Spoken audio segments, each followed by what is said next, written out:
एवमेव कृतं येन स कृतार्थो भवेदसौ एवमेव स्वभावो यह स कृतार्थो भवेदसौ।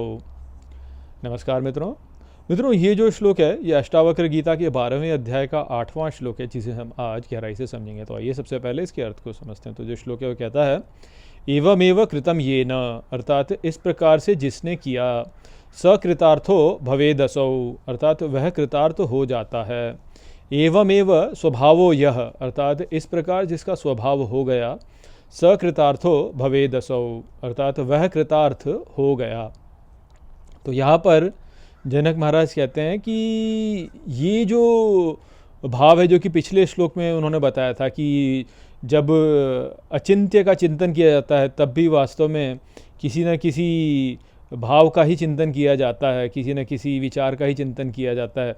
वास्तव में जो अचिंत्य है उसका चिंतन नहीं किया जाता। तो जो इस प्रकार से कर लेता है, अर्थात जो इस बात को जान जाता है, जो इसके द्वारा जो है अपने स्वभाव को निर्मित करता है, वह कृतार्थ हो जाता है। तो इस प्रकार से जिसका भी स्वभाव हो जाता है वह वास्तव में कृतार्थ हो जाता है, अर्थात उसने जो करना था वह कर लिया, या जो उसको पाना था उसने वह पा लिया। तो ये बहुत ही महत्वपूर्ण बात है जो कि हमको समझनी चाहिए, क्योंकि यहाँ पर जीवन का जो लक्ष्य है वह हमें बताया जा रहा है कि हमें जीवन में वास्तव में क्या करना है, क्या ऐसा है जो कि करने योग्य है। तो ये वास्तव में ज्ञान का चरमोत्कर्ष ही है, ये भाव, ये ज्ञान, ये जान लेना कि ईश्वर जो है वह चिंता में नहीं है, वह अचिंत्य है, अर्थात उसको हम ऐसे उसका विचार हम कर ही नहीं सकते हैं, हम उसको कल्पित ही नहीं कर सकते, क्योंकि वह अनंत है, वह किसी एक विचारधारा तक सीमित है ही नहीं। इस बात को हमें गांठ बांध लेनी है अपने जीवन में। यदि हम ये बात गांठ बांध लें कि ईश्वर जो है वह किसी एक विचार तक सीमित है ही नहीं, तो वास्तव में हमको जो पाना था वो हमने पा लिया। ये जो विचार है मैंने पिछले श्लोक में ही वास्तव में समझा दिया था कि देखिए, हम जब इस संसार में अपना जीवन जीते हैं तो हम किसी न किसी ठोसता को हम प्राप्त करने का प्रयास करते हैं। कुछ ऐसा हो जो कि वास्तव में हो, कुछ ऐसा हो जिसमें कि हम जो है फिर उसमें हम विश्राम कर लें, उस विचार में विश्राम कर लें। जैसे जब हमको कुछ जानना होता है तो हम कुछ जानने के लिए जो हमारे भीतर में एक जिज्ञासा उत्पन्न होती है, वह जब तक हमारी शांत नहीं होती तब तक हमारा मन भी शांत नहीं होता। जैसे मान लीजिए कि आपको कोई शंका हो जाए कि अरे क्या मैंने अपने घर का द्वार बंद किया था कि नहीं किया था, तो अब आपको जो है उसकी चिंता होती रहेगी, निरंतर चिंता होती रहेगी कि मैंने बंद किया था कि नहीं किया था, बंद किया था कि नहीं किया था। और जब तक आपको ये पता नहीं चलता है कि मैंने उसे बंद किया था कि नहीं किया था, तब तक जो है आपको शांति नहीं मिलती। तब तक जो है आप निरंतर खोजते रहते हैं कि अरे मैंने बंद किया था कि नहीं किया था, बंद किया था कि नहीं किया था। या मान लीजिए कि आपने कोई परीक्षा दी, तो अब परीक्षा का परिणाम जो है, जब तक वो परिणाम नहीं आता तब तक आपको शांति नहीं होती है, तब तक आपको जो है आपके मन में एक चिंता बनी रहती है कि अरे क्या होगा इसका परिणाम, क्या होगा इसका परिणाम, क्या होगा इसका परिणाम।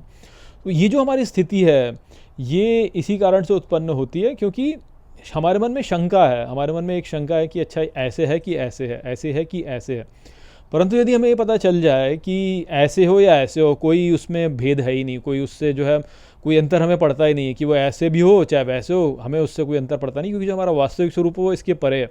तो आप ही सोचिए कि आपकी चिंता जो है वह नष्ट हो जाएगी, नहीं हो जाएगी, सारी चिंता नष्ट हो जाएंगी आपकी, जब आपको ये पता चल जाए कि भाई किसी बात से कोई फ़र्क पड़ता ही नहीं है। जैसे कहते हैं ना कि मुझे कोई फ़र्क नहीं पड़ता, वास्तव में फ़र्क पड़ता है। लोग जब कहते हैं ना कि मुझे कोई फ़र्क नहीं पड़ता, तो वो कहने में ही वास्तव में जो है फ़र्क पड़ता है। तो परंतु यदि वास्तविकता में व्यक्ति इस बात को जान ले कि यार किसी चीज़ के किसी कुछ भी होने से जो है वास्तव में कोई फ़र्क पड़ता ही नहीं है वास्तव में, तो आप देखिए कि कितनी बड़ी चिंता जो है वो नष्ट हो जाती है, कितना बड़ा भार होता है व्यक्ति पर से जो नष्ट हो जाता है। यदि व्यक्ति को बोला जाए कि ऐसे हो जाए तो भी ठीक है, वैसे हो जाए तो भी ठीक है, तो फिर कोई प्रभाव पड़ा ही नहीं ना। तो हमारे इस संसार में जब हम जीते हैं तो हम यही सोचते हैं कि यार ऐसे होना चाहिए, ऐसे नहीं होना चाहिए। इस प्रकार से हम जब सोचते हैं तो हमारे लिए फ़र्क पड़ता है, और यही वास्तव में चिंतन है। चिंतन यह ही है कि अच्छा अद्वैत उचित है कि विशिष्ट अद्वैत उचित है, कि द्वैत उचित है, कि अचिंत्य भेदाभेद उचित है, क्या उचित है।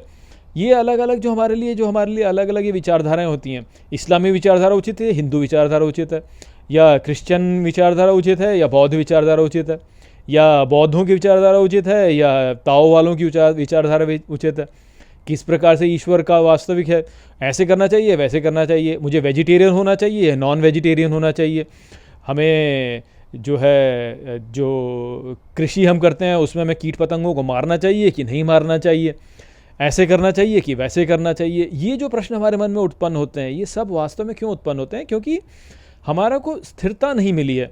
परंतु यदि हमें ये प्राप्त हो जाए ज्ञान कि भाई इससे कोई फ़र्क ही नहीं पड़ता है, क्योंकि जो हमारा वास्तविक स्वरूप वह हमारे पास सदा है, वह हमसे दूर कभी होता ही नहीं वास्तव में, ऐसे भी हो चाहे वैसे भी हो, कैसे भी हो, वह हमारे साथ में है सदा, तो इस बात से कोई फ़र्क पड़ता ही नहीं है।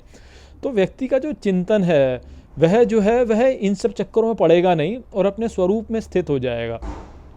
तो जिसने इस बात को पा लिया कि भाई किसी बात से कोई फ़र्क नहीं पड़ता, उसने पा लिया वास्तव में, वह कृतार्थ हो गया। जिसने अपना स्वभाव वहाँ स्थित कर दिया जहाँ पे कि कुछ नहीं है, ऐसे भी ठीक है वैसे भी ठीक है, वो भी चलेगा ये भी चलेगा, मुझे कोई इससे प्रभाव पड़ता है नहीं, सब कुछ ठीक है, सब बढ़िया है, सब बढ़िया है, इस प्रकार में जिसका स्वभाव स्थित हो गया, जिसने अपनी मनोभावना को इस प्रकार से बना लिया, उसने पा लिया वास्तव में। तो वो बात थी जो कि यहाँ पे जनक महाराज हमें बता रहे थे। तो आशा करता हूँ कि मैंने इस श्लोक को आपको अच्छे से समझा दिया होगा। चलिए इसी के साथ इस वीडियो को हम यहीं पे समाप्त करते हैं। नमस्ते।